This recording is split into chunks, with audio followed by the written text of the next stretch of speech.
16 কোটি মানুষের 32 কোটি হাত, তবু গেল না অভাব, রাজনীতি নেতার স্বভাব।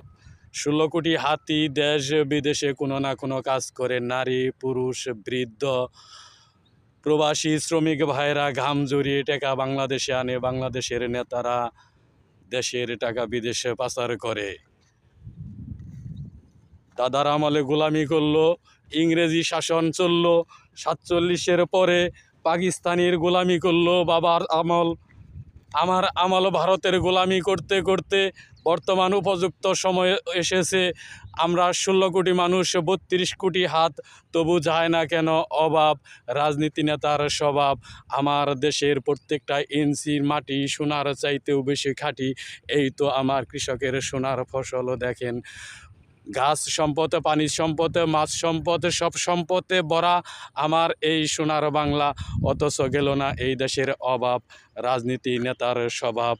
আপনারা যদি সৎ যোগ্য ন্যায্য ব্যক্তিকে ভোট না দেন, তাহলে কি আমরা ভারতের গোলামি থেকে আজও মুক্তি পাব না?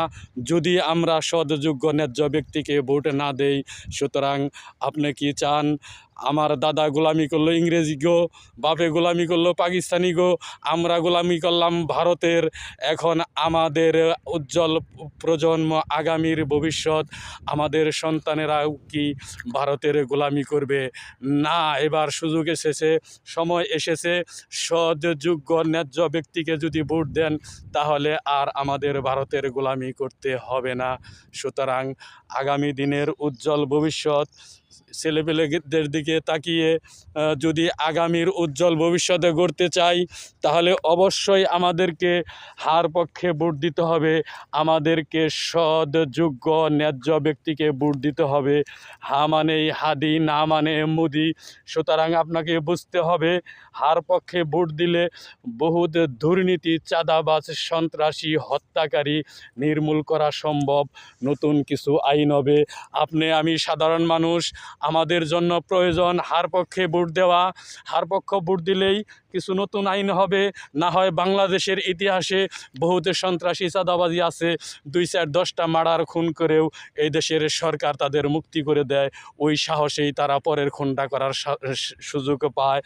আর যদি একটা খুন করলেই তাকে যদি সরকার মাপ না করে, ক্ষমা না করে, তাহলে আর দ্বিতীয় খুন করার উদ্যোগ, সাহস তার থাকবে না।